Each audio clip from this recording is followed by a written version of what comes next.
What up, Stackers? Big Stack McGee here. How are you doing today? It is Saturday, June 12th, and it is a gorgeous summer afternoon. And we've been in the middle of a heat wave where I'm at in the Midwest, and we've had heat indexes over 100 degrees, which is not pleasant and not normal for our area, but we've endured just fine. I'll take the sunshine any day. But yeah, it's been a very, very busy week for me. I think I mentioned in my last video that I have, during this time of year, I have a lot of side work that I do. And so I'm working in the morning, I'm working in the afternoon, I'm working late evenings. It's just been really, really busy. But always great to get to a Saturday, and especially when there's some silver to unbox. But kind of the great news for me today was that my wife and I were able to celebrate our anniversary. And, I mentioned in my last video about how important it is to live below your means and to understand the value of the work that you do and how that correlates to, money and savings and all that kind of business. But on the flip side, sometimes you just have to take the opportunity to enjoy yourselves. And so my wife and I, we took our entire family to a Brazilian steakhouse.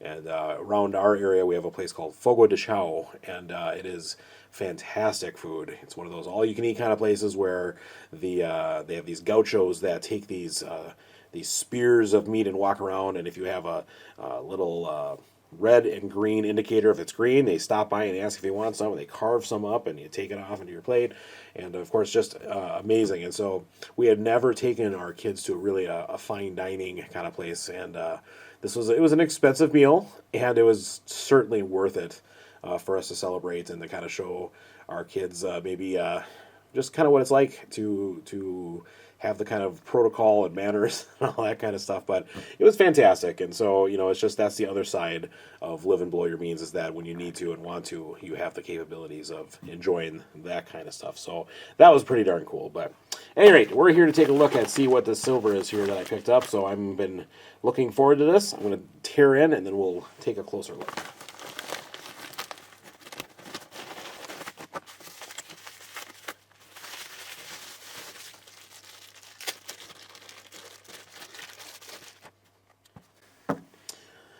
Okay, yet another roll of constitutional 90% silver quarters. Again, this comes from Coin Exchange on eBay, one of my favorite bullion dealers to pick up 90% on. It's super easy. They've got a great premium comparatively to bullion dealers and all of that kind of business. And of course I check, but it's just very convenient for me to be able to pick this up from eBay. And my last month, I think I did an update video on where I am with my silver quarter stack in filling my guardhouse box, which requires 50 tubes or 50 rolls of silver quarters, each one $10 face. And more than halfway. I feel like I'm, I never remember how far I am. I feel like I have 31 or 32 rolls filled, so this would be 33. But let's go ahead and open it up and take a closer look. All right, always nice when they ship and they put something in there, either a piece of plastic or in this case, a little bit of wadded up bubble wrap to keep these so that when they're shipping around, they don't jiggle around. There's nothing more annoying than picking up tubes and rolls of silver and to be able to hear a clank. That really bugs me. But, all right. I love the clank when you pour them out, though. Gotta love some silver quarters. All right, let's take a closer look at what we got here. Coin Exchange has been very, very good about including really good quality coins. Every now and then you get some that's slicked out a little bit, but then you get some that are in quite good condition. So I'm just going to kind of spread these out. All right, here's a slicked out one, a 1943. This has seen some action. Definitely a slick. All right. This one even has mint luster. Wow, it's a 64. But as I look at this, that's a really nice example. So you get a slick, but then you get something like this. Look at this. Oh, that's a fine quarter. It's got some cartwheel in there. And clearly, this has very, very little wear and tear. So that's a good one. Full amount of silver in that quarter. All right. Here's a 1940. It's got some nice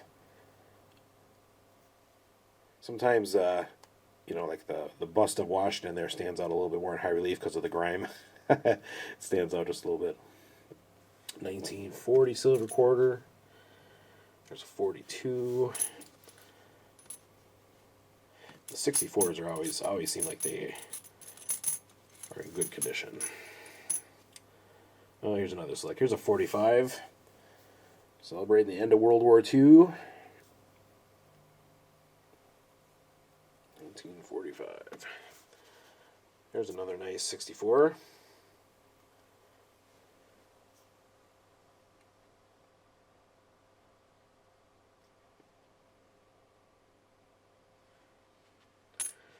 See if we got any really good ones.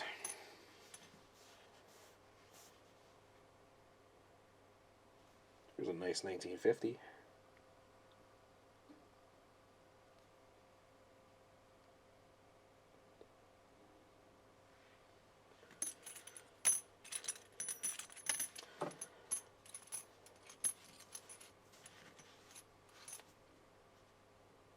Here's a really nice 63. I can't tell if this has been cleaned or not, but that's a pretty sharp looking quarter.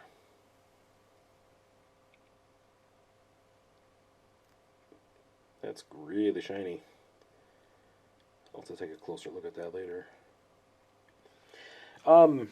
Something else about constitutional silver, and I'll go over these a lot more on my own later, and I have not done this yet. Being a stacker, picking up silver and gold as cheaply as I possibly can has always been my MO for years and years and years. Recently, I've gotten more into coin collecting, more of as a hobby than anything else. I'm not looking at it as like necessarily an investment. I do have this notion of passing on, a good portion of my stack and certainly my coin collection, to my kiddos. But I think that one of the things that I've neglected to do throughout the years is to investigate my rolls of 90%. And I got a lot, in addition to just the quarters. I got a full guardhouse box of silver halves, almost a full silver box of dimes as well. And, of course, heaps of Morgans and peace dollars and things like that are all just like this, right? Some of these that are in really good condition, if you learn how to grade a coin yourself, you look at the different abrasions and things that are on there, you look at the fields, the negative space on a coin, and see how many marks there are and things like that. And you can look at different guides online that can tell you, what there are. But one things I've neglected to do is look through all of it to pull out fine examples of those coins and also to look for key dates. Now, with Washington silver quarters, there are not a lot of key dates, but there are some. What I mean by key dates is a lot of times when people are collecting, they want to get one of everything from every mint from every year if you can. There's these Whitman books and things like that. And so sometimes people are just looking for a really nice example of a 1935 quarter from Denver or something like that, right? And the mintage might be low and they might be hard to come by. And you're certainly not going to get it, simply by looking through your own loose change. It's so rare to find a silver quarter, although from time to time people can. Mostly silver half dollars, I guess, at least. But it's hard to find specific things, so you might have to go to a coin store and buy a specific one, or search on eBay or whatever.